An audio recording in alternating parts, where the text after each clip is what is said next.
Okay, and we are live. Welcome, everyone. Thank you for joining this live feed. I thought we'd try something new. So, technology permitting, if the technology gods allow, I'm going to talk about a couple of things. One is the main theme for this evening is really going to be loneliness, right? So, I want to talk about loneliness, particularly in the context of the pandemic and sort of post-pandemic. Now, why is it a problem? We know that loneliness is probably the single biggest risk factor. So if we look at this paper here, let me see if I can make that a little bit bigger. This paper is a 2023 systematic review and meta-analysis of cohort studies. So this is a sort of meta-analysis of existing studies. Looking at this question, does loneliness or social isolation, does it increase the risk of all-cause mortality, right? And this is one study that shows that it's one of the most dangerous things you can do. It's up there with smoking. Is to be lonely, right?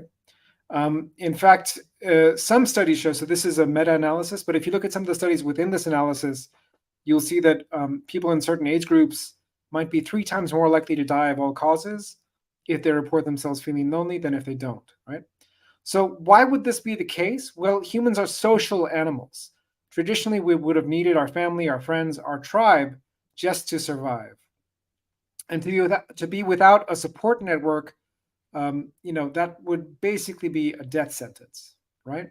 So you can imagine if you're cut off from the tribe, you're cut off from your friends, your family.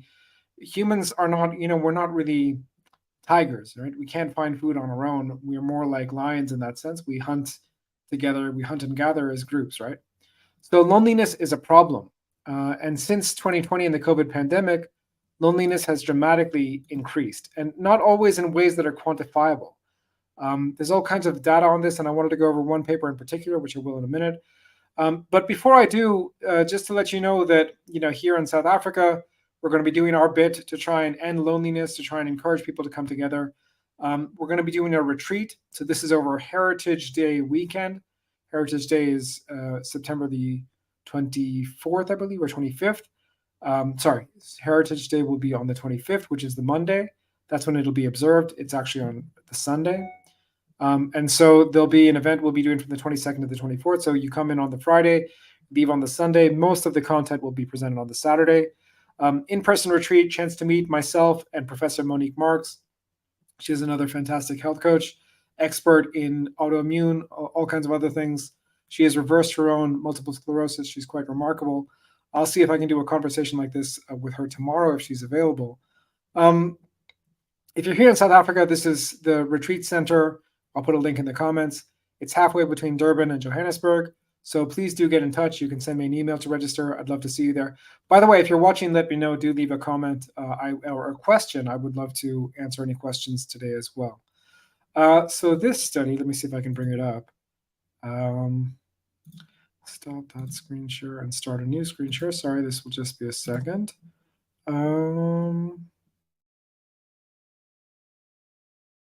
Here.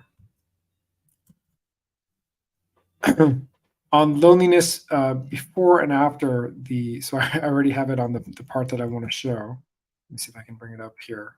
So the name of the paper is Loneliness Before and During the COVID-19 Pandemic. So I guess the first thing to say is we're at a point in time where it's not really possible to present or to have data on the post-COVID period, because COVID sort of lasted from March 2020 until God knows when. It's still going on in some jurisdictions.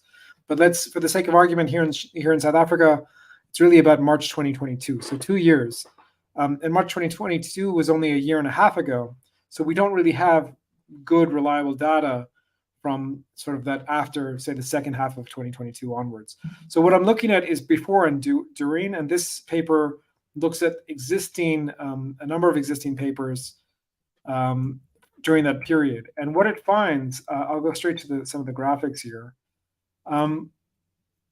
So you can see here, so there's a couple of outliers, and there's a number of reports that, sort of cross the zero threshold. So we would want to see, in order to prove a hypothesis, your hypothesis is that COVID is making loneliness worse. You would want to see more reports over here, which we do, but a lot of them cross this line of zero, which means that They're not necessarily statistically significant. So is this great data? I'm not sure. But it's asking a very simple question. I'll talk about some of the caveats in a second. Based on the data available, so based on the analysis and surveys that other researchers have already conducted, the question this paper is trying to ask is, did the pandemic make a significant difference when it comes to self-reported levels of loneliness? And as I say, what this data shows is that yes, it does seem to have made some difference. Now, what are the caveats? The first caveat is that this is all self-reported data, right? And to some extent, that self-reported data is kind of unreliable. So let me give just my own example. So if someone had asked me in, say, November of 2020, if I was experiencing loneliness, my answer would have been unequivocally no, right? Because why? Because I have my little nuclear family here, my little bubble, I have my wife, I have my daughter, I have my family on WhatsApp or whatever. So my family lives abroad. They don't live close by, my extended family. So I can contact them the way that I would otherwise through the internet.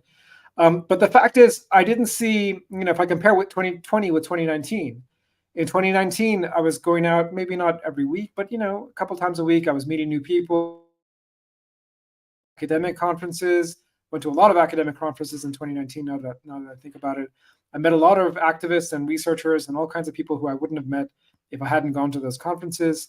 I didn't have any of those experiences in 2020. I didn't see nearly any of my friends in 2020. The friends that I made an effort to see were often people who had some stressor going on. Maybe they lost a family member recently, or they themselves were sick. I was also getting my coaching certification, so maybe I was going over to coach them. In other words, I was seeing people, yes, a few people, far fewer than I did in 2019, and not in a purely social kind of friends kind of way. I was more of a caregiver than a friend for a lot of my friends, right?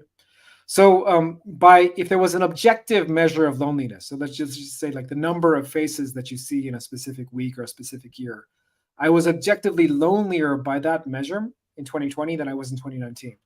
But I wouldn't have reported it that way. So this is one problem when we have self-reported data. Lonely in, say, December of 2020, I knew that there were people who were much worse off than I was. I knew that there were people who were much more isolated, much lonelier than I was at that time. So if someone had said, had asked me, am I lonely? I would say, no, I'm not lonely, because in my head, I'm thinking of this person who's, maybe they've just lost a parent or a husband, or maybe they really don't have anyone to talk to. Maybe they're just went through a divorce before 2020 happened, and they don't have anyone in the house to share the house with. So in my head, I'm comparing myself to that person, which is never healthy.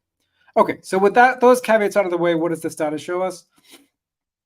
It does tell us that, as far as we can tell, measures of loneliness were going up in 2020 during the pandemic. Most of this data seems to have been collected. Most of these studies came out in 2021, which means that most of the data was probably collected in 2020.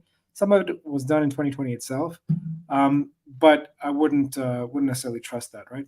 I mean, any one of these studies, I'd have to look at the methodology to know whether or not to trust it. But all of them together seem to be painting a similar picture. This is another set of studies, again, painting a very similar picture. Now, why is this important? As I said, loneliness is a driver, or seems to be very closely connected to all-cause mortality. And so in other words, if you're concerned about your health, if you're concerned about living a good life, then you should be concerned about being lonely. Loneliness is something we want to avoid. And the best thing that we can all do is begin to, I know most of us have already done this, and I'm just saying that from my experience from working with clients, it seems to me like we're not fully there. It seems to me like some people are still working from home, which may be fine. Maybe that's totally suitable.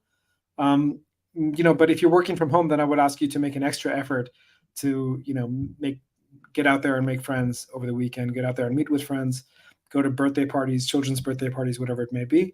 And come to this retreat that we're going to be doing in a couple of weeks to really get a feel for what it's like to heal, to be part of these healing conversations, to be part of doing exercises, learning new skills like meditation. We'll also do some yoga. We might do some Tai Chi. Doing all that in a community is really something that's super important and super special. So I'd ask you to, if you're in South Africa, if you're between Durban and Johannesburg, or if you're in either of those cities, do come and check it out. I look forward to meeting some of you. With that, I will see you next time. Thanks so much for joining.